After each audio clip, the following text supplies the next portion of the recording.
Salut à toutes, alors celles qui ont suivi ma dernière vidéo voient très bien que je suis habillée, coiffée et maquillée de la même manière, c'est normal, quitte à se maquiller les yeux à 23h30, autant le faire complètement. Donc là je vais vous parler toujours des produits Nivea que j'ai reçus, je les teste avec vous. Alors bien sûr il n'y aura pas l'effet sur la durée, mais en tout cas déjà ce que j'en pense au premier abord. Là, on parlera aujourd'hui des pommettes. La prochaine fois, on pourra parler aussi de sculpter le visage, mais ça, ce sera avec d'autres produits que le blush. Parce qu'on ne sculpte pas avec le blush, on rehausse avec le blush. Et puis dans la foulée, on va faire les lèvres. Allez, soyons fous. C'est pareil, j'ai reçu deux rouges à lèvres, donc j'en testerai un aujourd'hui. Et puis on verra pour l'autre la prochaine fois. Voilà, donc là en l'occurrence ce sera toujours la gamme Pure and Natural de Nivea, donc pour peau sensible. Donc déjà on va parler un peu du contenant. Donc je trouve quand même que c'est sympa, cet écrin transparent avec des fleurs roses. Moi j'aime bien les petites fleurs, j'aime bien le rose, je suis une fille. Bon, certaines filles n'aiment pas le rose, hein, entendons-nous bien, mais moi en tout cas j'adore. Et puis c'est mignon parce qu'à l'intérieur donc le blush est en forme de rose aussi, donc un petit relief en forme de fleur, très mignon. Donc là la teinte envoyée, donc c'est Desert Sand, le numéro 8. Donc j'utilise un pinceau de chez Make Up Forever, donc en l'occurrence il n'a pas de nom, mais c'est un pinceau voilà, pour blush. Et puis je charge, je n'hésite pas, donc là je pianote. Alors c'est vrai qu'au démarrage de produit on a un peu de mal à prendre de la matière, donc on n'hésite pas à démolir un peu le motif, hein, à mon grand désespoir.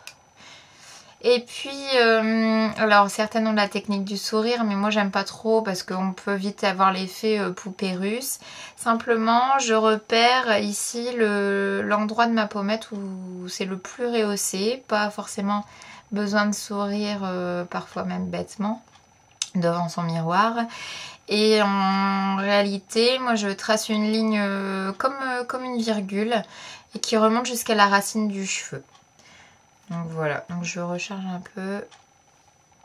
Je me méfie parce que, voilà, très légèrement. Donc ça c'est valable avec le blush rosé.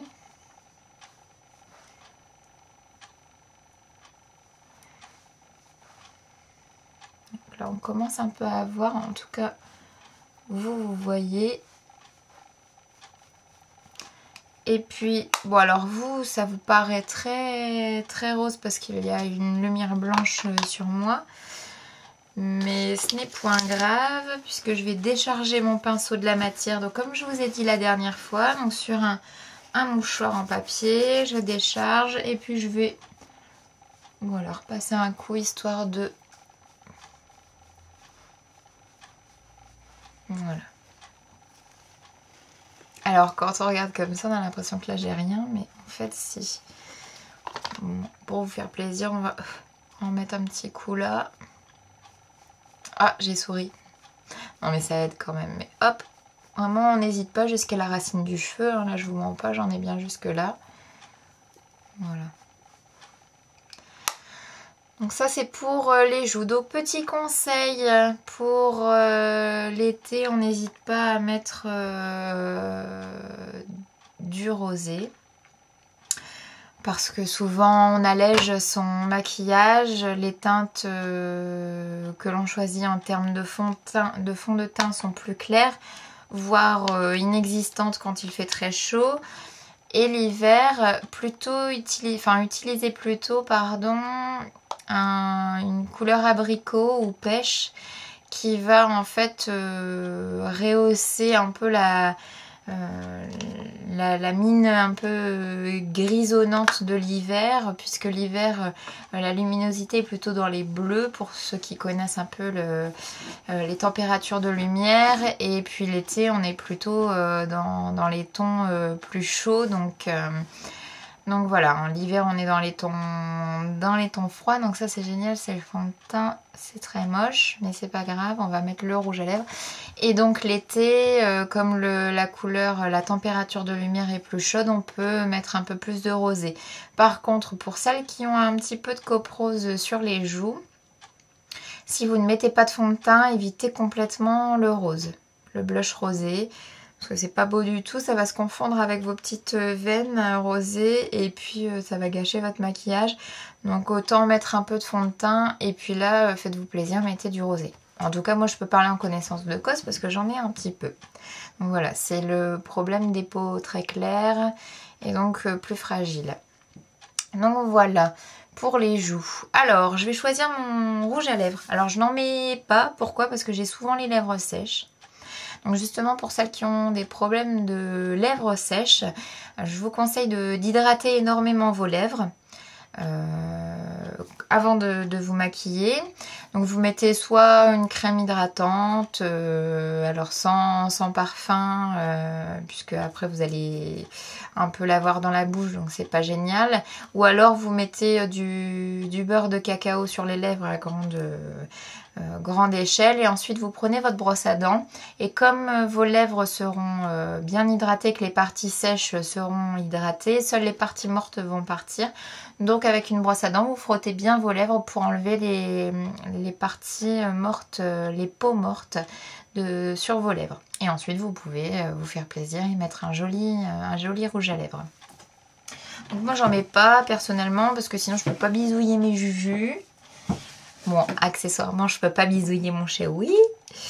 Donc voilà. Et puis je trouve que ça me vieillit un chouïa trop. Donc voilà.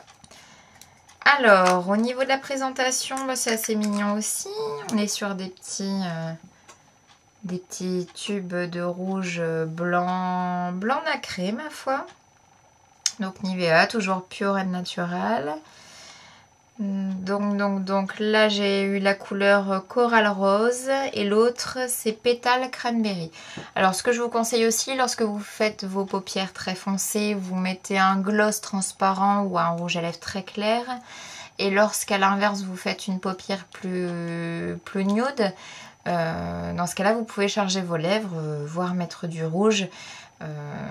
Sinon autant dire que ce sera peau de peinture et ce sera pas joli du tout. Donc là en l'occurrence je trouve que mes yeux sont déjà bien chargés, donc on va faire quelque chose de clair et en l'occurrence je vais prendre le coral rose, ce qui pourra être à mon avis plus adapté, donc vous pouvez le constater, c'est quelque chose de très clair. Bon, là, pas de secret, hein, vous le mettez comme vous voulez. Vous pouvez également mettre un trait de crayon. Vous voyez, moi j'ai ma lèvre supérieure qui est très fine.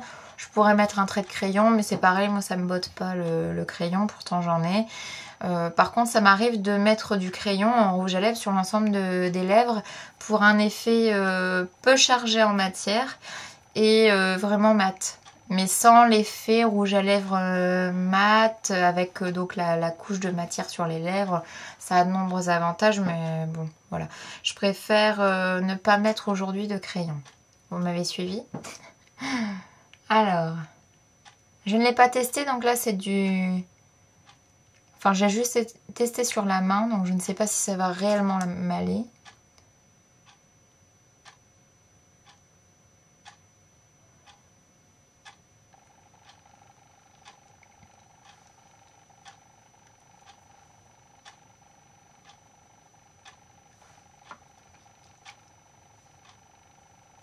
Bon, j'ai pas gommé effet peau morte, alors je vous dis pas, de près, c'est pas terrible.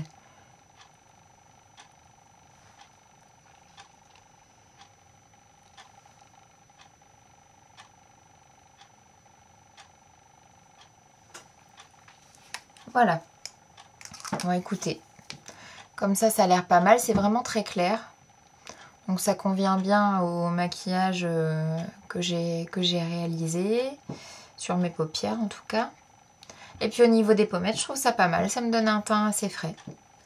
C'est bien pour le printemps finalement. Donc voilà. Bah écoutez, je vous remercie de m'avoir suivi de nouveau.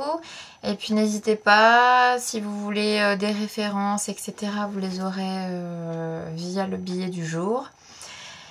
Et puis voilà, j'espère que vous me ferez partager aussi vos achats make-up et que éventuellement je pourrai profiter de vos expériences pour combler mon manque niveau maquillage, même si je manque pas vraiment de grand chose. Allez, très bonne journée ou très bonne soirée et puis à très bientôt.